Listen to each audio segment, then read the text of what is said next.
pamulitika lahat ito. Kaya, ito, sa inyo, lahat dyan ng mga congressman. Ito, sa lahat dyan ng mga congressman. Kayo dapat ang imbestigahan base doon sa 18 Marines kung ilan ang maleta na tinanggap nyo. Umami na nga yung isang babae. Ha? Umami na nakatanggap siya ng maleta.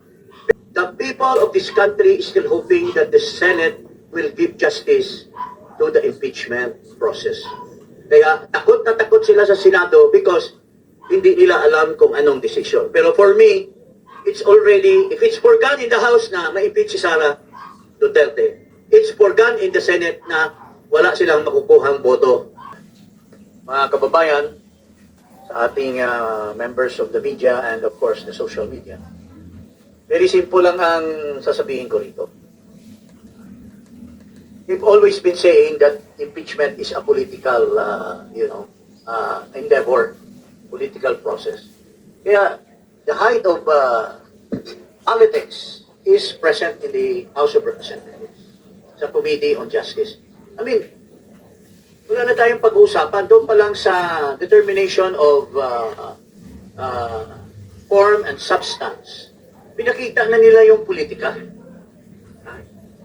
54 versus 1. So, itong si Rufus Rodriguez, kunyari, dito, hindi niya alam kung saan siya kapapanik, sa kaliwa ba o sa kanan. Pero bumoto pa rin doon sa substance. So, dinadrama nila ang taong bayan. Alam naman natin kung saan hahantong ito lahat. In fact, gustong-gusto nila talaga na magkaroon ng trial sa Senate, pero ito lahat palabas. Palabas lang ito. Tulad ditong pangit na chairman. Gusto niyang maging maganda sa mga media.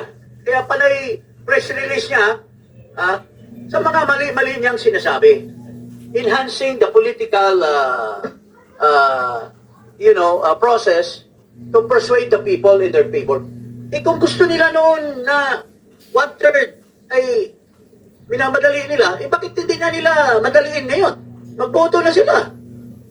Bakit pa nila gagamitin ang BP para sa kanilang sarsuela? Alam naman natin, sarsuela lahat ito. Wala silang ebidensya, mangangalap pa. You know, when you file a case, if it's a criminal or a civil, you file a case in a criminal doon sa fiscal, pagdating doon sa complaint mo, nakalatag na lahat na ebidensya. Hindi ka na pwedeng tika-tika fiscal, isupina mo muna ito kasi wala kaming naka-attach ditong ebidensya sa sinasabi namin. Pwede ba yung ganun? Papasupina mo ba? The fiscal, which is akin. Sabi ni Jimmy, yung fiscal, kung anong trabaho ng fiscal, ganun din ang trabaho ng House Committee on Justice. They only determine probable cause. Pero if you're conducting a trial, you're already making a judgment. You're usurping the powers of the Senate. Di ba? Ano pang gagawin ng Senado kung pinrejudge mo na dito by making a mini trial, kunyari, pero actually, you're already making a full-blown trial under the guise of a mini trial. Well, the Constitution did not use the word try for the House of Representatives. It only says initiate. And initiate means to say, i-determine mo lang, tapos kung mayroon kayong prima facie o probable, magbutuhan sa plenary.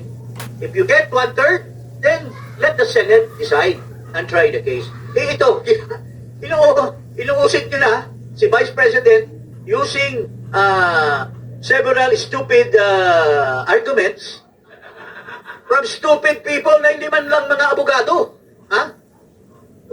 Paano na ang taong bayan? Tapos, gumagas na sila, nagpupunta sa Bali, mag-birthday celebration, hindi natin alam yung mga under the table dyan. So, ito lahat po ay pamulitika. Kaya, baloney, yung House, talagang alam na natin ang ang kanilang boto. Mayroon diyang iba, kunyari, isang partido, isang ganito, kunyari, pahaging-pahaging pa. sabi nga nung isang businessman na kausap ko, ano lang yan, nagpapalapad lang ng papel yan para baka hindi pa nabigyan. So, ganito po lahat yan. Politika ang nagtulak nitong Committee on Justice. Gusto nilang gamitin for their propaganda, and they're hiring even dean of law schools to talk in their behalf to justify their sarsuela na mini trial. Mayroon isang bobo dyan natin na sinipa ng kanyang law school, daldal ng daldal, ang daming di na sinasabi. Katulad ito ng mga iba pang mga abogado dyan na alam naman natin mali yung sinasabi nila, but hindi natin alam kung anong nasa likod ng kanilang mga sinasabi. So, ang bottom line para sa akin, mga kababayan, I've been a member of the House. There were 3 impeachment process that I've gone through. First, yung kay Chief Justice Davide. Kami yung kay Chief Justice Davide, we achieved 1/3, pero hindi tinanggap ng Senado. Hindi endorse ni Speaker de Venecia. So, talagang pangulitika. Yung kay kay Bautista, pinatay na nila doon pa sa committee. Wala daw form, walang substance, pero na-overall ng plenary. So, ito lahat, it's politics. Kung may order ang speaker, may order ang majority floor leader, lahat yan, tameme lahat yung mga miyembro dyan ng Committee on Justice. It's already been revealed by a Congressman Erice. It's been revealed by Toby Chanco na pamulitika lahat ito. Kaya, ito sa inyo, lahat dyan ng mga congressman. Ito sa lahat dyan ng mga congressman. Kayo dapat ang imbestigahan base doon sa 18 Marines kung ilan ang maleta na tinanggap nyo. Umami na nga yung isang babae. Umami na nakatanggap siya ng maleta. Pero hindi niya sinabi kung magkano natanggap ng tatay niya. Iyan po. This is purely political. Pero the people of this country is still hoping that the Senate will give justice to the impeachment process. Kaya takot na takot sila sa Senado because hindi nila alam kung anong decision. Pero for me, it's already, if it's forgone in the House na ma-impeach si Sara Duterte, it's forgone in the Senate na wala silang makukuhang boto to convict her. And that is my,